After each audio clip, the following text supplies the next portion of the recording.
We're in 2020, guys. It's 2020. It's 2020. It's 2020, guys.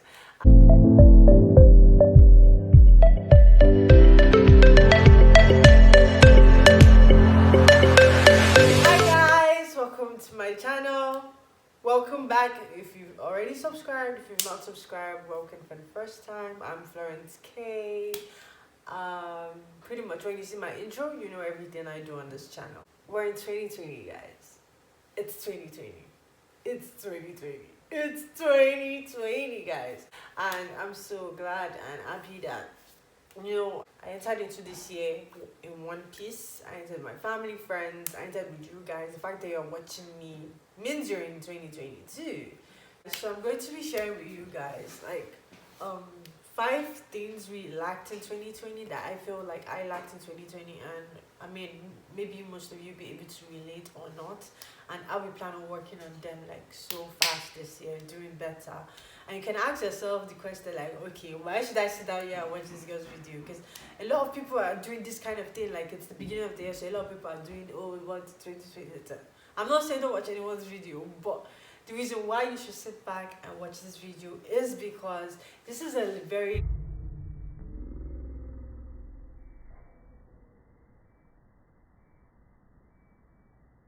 yeah, let's get into the video. So guys, the first thing I'm going to be talking about, like the first thing on my list, is the fact is maintaining the mindset you started this year with.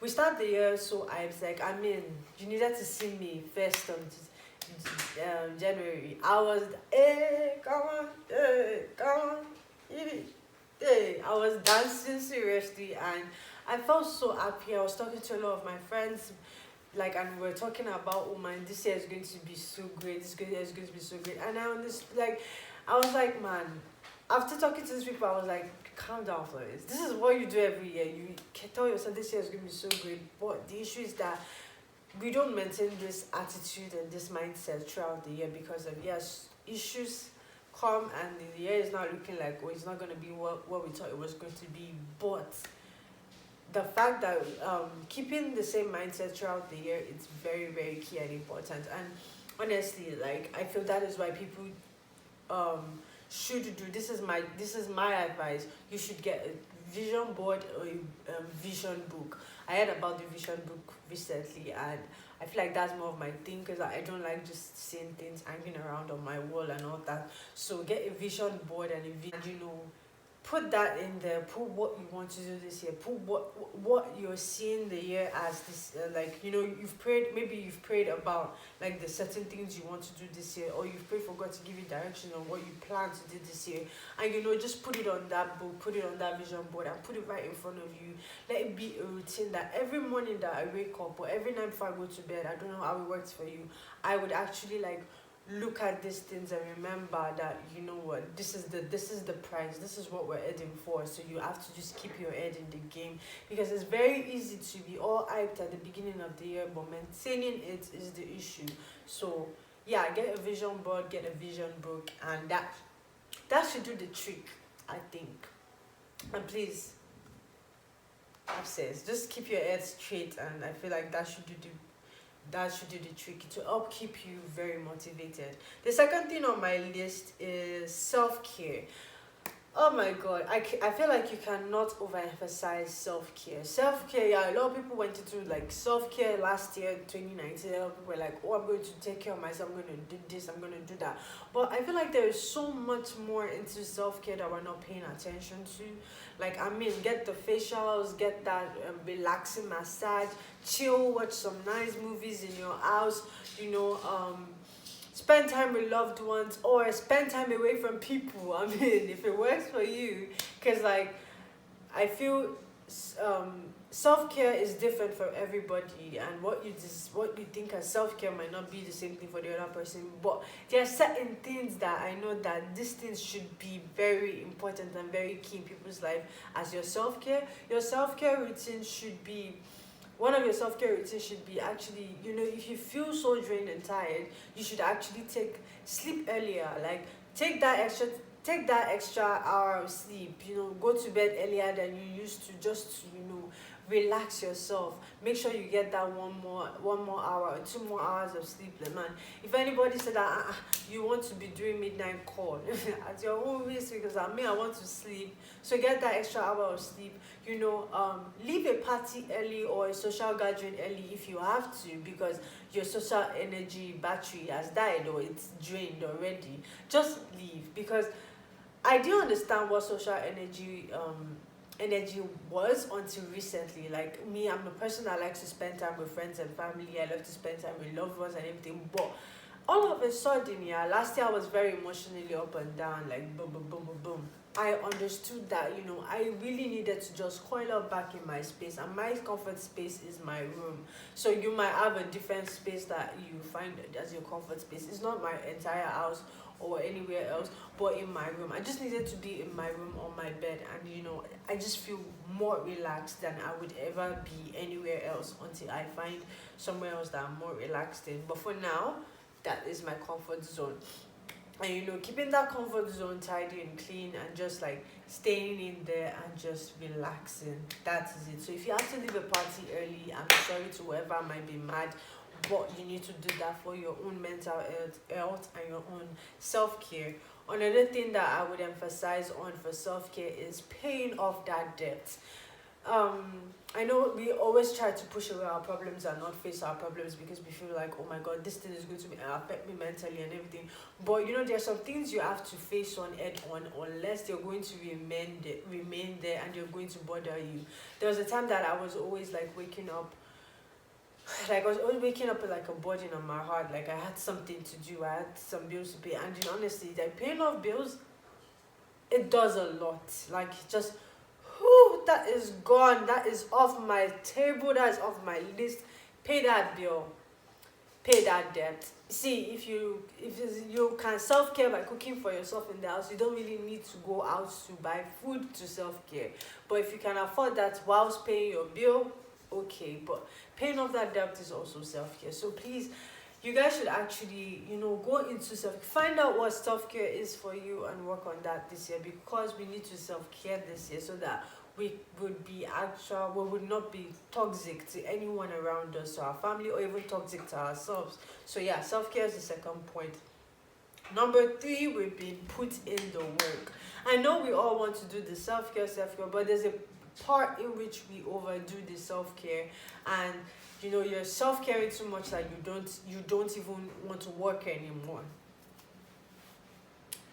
I did that a lot last year. I procrastinated a lot. I was so lazy on so many things. I had so many plans and ideas in my head, but putting in the work, since I slept, since I was self-caring, I was like, oh, I'm not mentally ready to face this, I'm not mentally ready to do that, I'm not mentally ready. I did not do anything.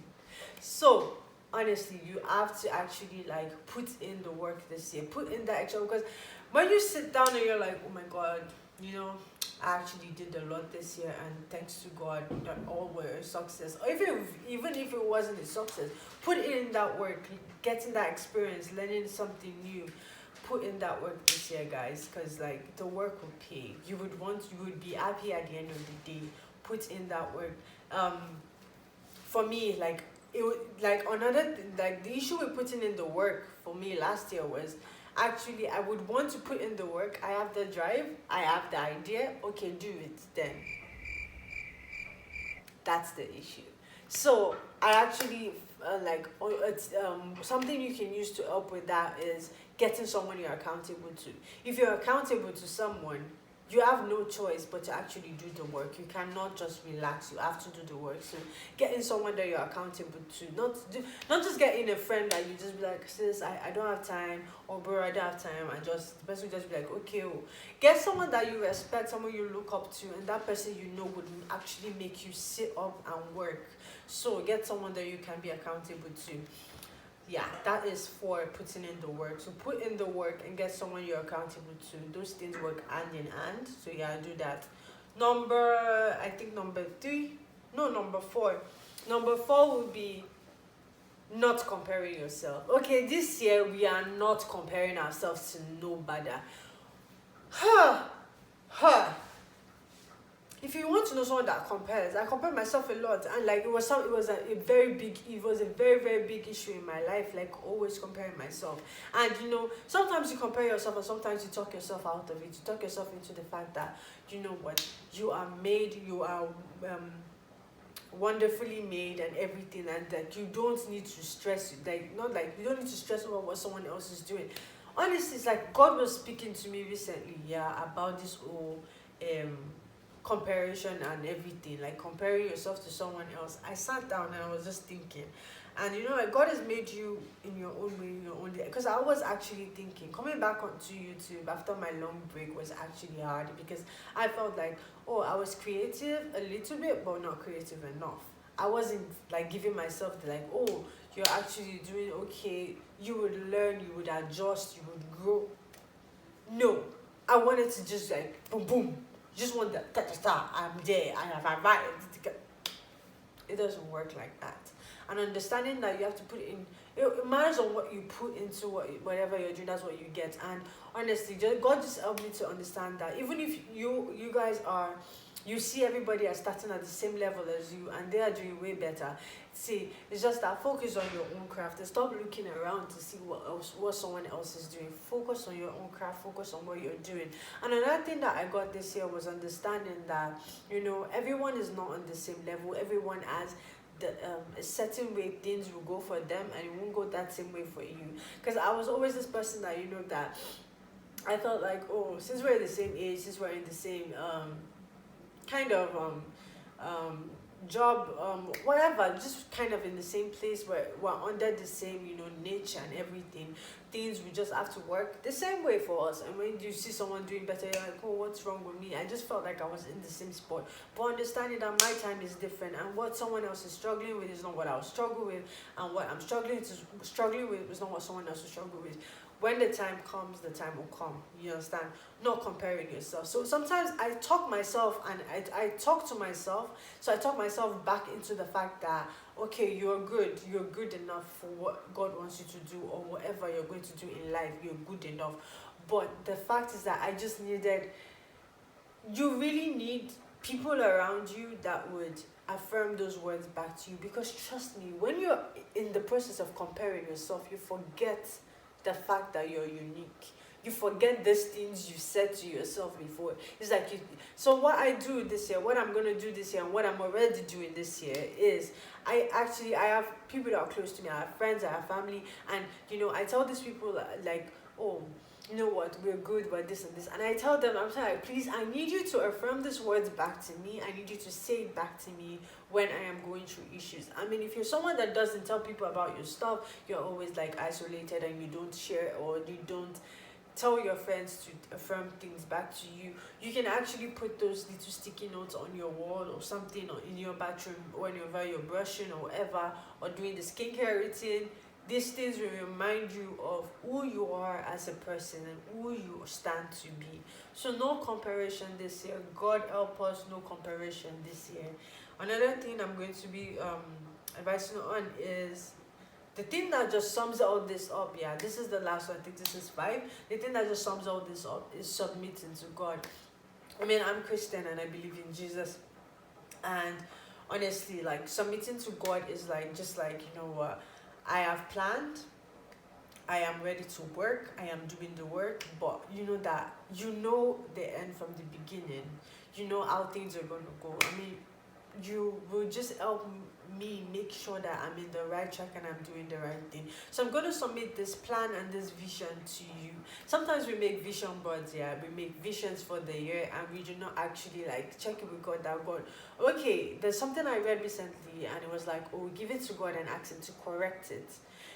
Correct what I have. This is what I want, but I want you to correct it, because what you want is obviously better than what I want. I mean, I might be changing myself and saying, oh, I just want 100K,